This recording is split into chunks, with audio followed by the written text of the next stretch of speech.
Friday practice is over and the fastest driver in FP2 was not a Red Bull driver, but it was Fernando Alonso in the Aston Martin. But what does this mean? Is Aston Martin really the fastest car this weekend?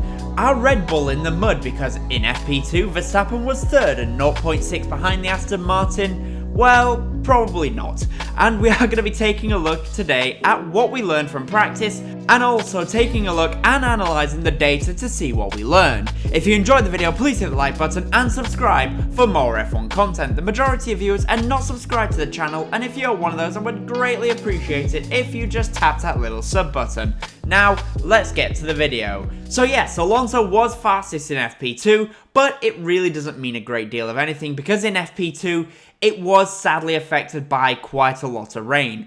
FP2 was a mix of dry and wet running, and honestly there's not a lot of data worth analysing from that session, so we're going to be taking a look at FP1.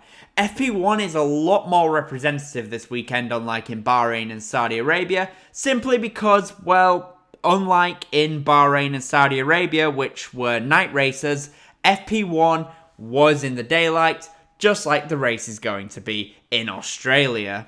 The fastest lap time of the day was not actually by Fernando Alonso in FP2, it actually came from Max Verstappen in the Red Bull in FP1.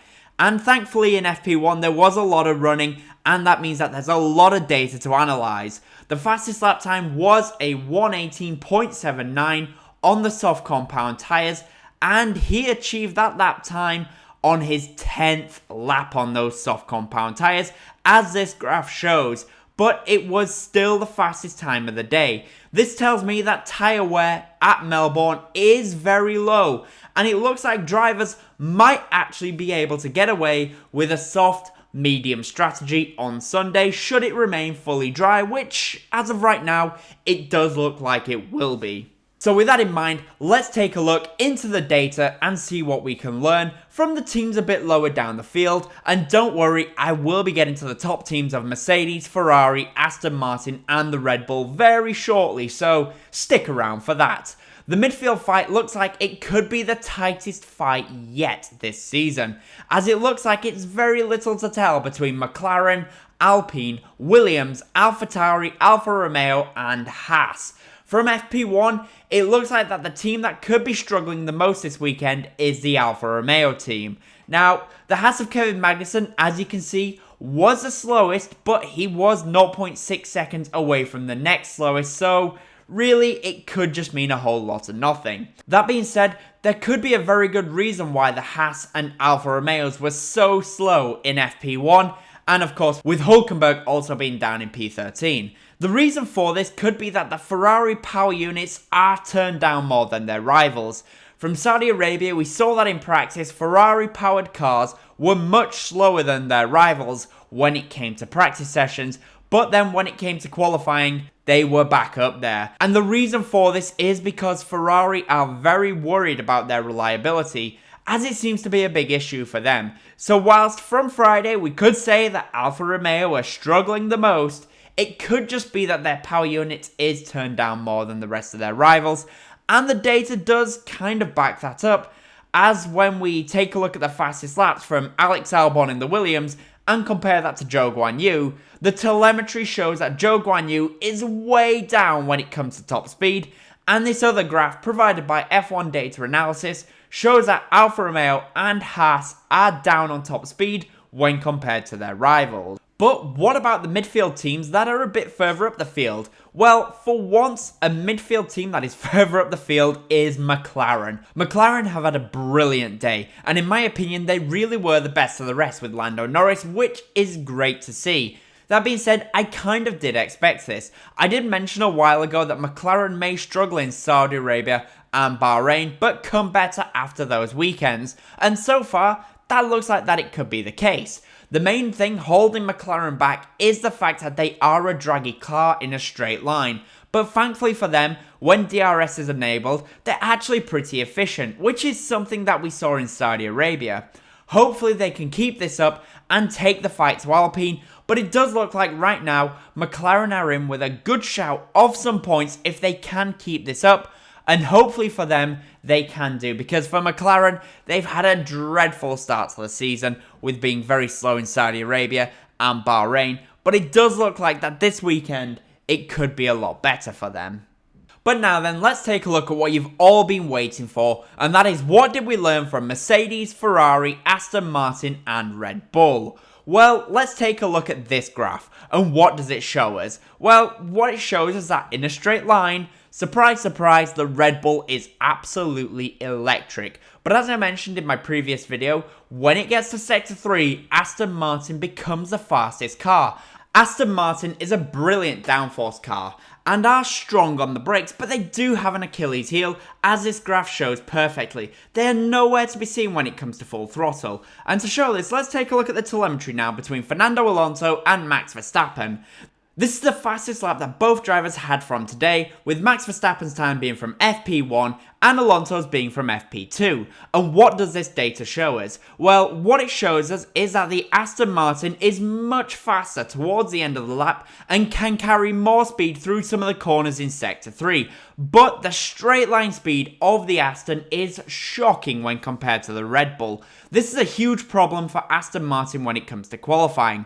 In qualifying, they will be given away free lap time pretty much by being slow in a straight line. They had the same top speed as Ferrari, but we know how much Ferrari turn their power units down in practice in order to try and save them. Of course, when we get to their race car though, it's a very good race car with great downforce, so it will be strong when it comes to the race, but they are potentially giving up free positions on track in qualifying. This is an area where Aston Martin really need to improve. They need to improve their DRS efficiency, and from practice and from the data, we can see that. We saw that in Saudi Arabia, but here in Australia, it looks like it could be an even bigger problem, as they're even further behind when it comes to drag reduction. Let's take a look at the drag reduction graphs, and let's see what we can learn. Aston Martin drop approximately 23.4% of drag when using the DRS, and that's actually an improvement from Saudi Arabia, which is probably because they are running a little bit more downforce than they would have in Saudi Arabia. But they are way behind their rivals. Ferrari dumps approximately 32.2% of their drag when using DRS, which is more than the Red Bull managed in Saudi Arabia. Again, this is probably due to changes in their wing, but Red Bull once again absolutely obliterates the competition and manages to drop approximately 37.4% of drag, meaning that their acceleration is much higher than Aston Martin and also Ferrari, which is what leads to a shallower curve. This is also why this graph shows Red Bull is in a league of their own when it comes to top speed. But what about Mercedes and Ferrari? Well, I've already spoken a little bit about Ferrari because it does look alright from them. We know that from Saudi they have their power unit turned down more than their rivals, and the fact that Alfa Romeo and Haas are much slower in a straight line kind of backs that up too. So we know there is a lot to come from them. But what about Mercedes? Mercedes actually had a very good day, and there's no other way around it. Hamilton was in second place in FP1 and got there at the end of the session. And well, let's take a look at this graph from FP1. And what does it show us? Well, what it does show us is that the Mercedes is looking very good on the exit of slow corners and has decent straight line speed. To show this, we're going to take a look at this graph with the fastest laps by Hamilton in FP1, Verstappen in FP1, and Alonso in FP2. And what does this data show us? Well, what it shows us is that when carrying speed into slow corners, the Mercedes of Lewis Hamilton is a little bit slower than their rivals, as he has to carry less speed into those corners. But when the speed picks up, it looks like Mercedes is faster than Aston Martin in a straight line. They also get off the corners quite well indeed. But overall in a straight line, they are still slower than the rocket ship known as the Red Bull. And for Mercedes, this is not actually a bad place to be. This straight line speed in qualifying could help Mercedes get ahead of at least one of the Aston Martins, and I do believe they will do just that. I really do think qualifying is going to be very exciting between Charles Leclerc, Fernando Alonso, Lewis Hamilton and George Russell, with Carlos Sainz maybe getting into the mix as well. It's just kind of a shame that Red Bull are so far ahead. Ferrari and Mercedes are quicker than Aston Martin in a straight line, but they are going to struggle when compared to the slow speed corners, as that is where Aston Martin is far superior, as Aston Martin has a little bit more downforce. So what did we learn from practice? Well, tyre wear is incredibly low. Expect them to potentially get away with using the soft and medium in the race, but probably more likely the medium and the hard. Mclaren has improved massively from Saudi Arabia and actually looks decent. Ferrari, Mercedes and Aston Martin are also looking very, very close in qualifying and also maybe in the race as well. But Red Bull is an absolute rocket ship once again in a straight line and probably will be unbeatable. So, with that in mind, what's the top 5 going to be in qualifying? Well, in 5th place, I'm going to say it will be Lewis Hamilton. In 4th place will be Fernando Alonso. I do think their lack of straight line speed will cost them just a little bit this weekend in qualifying.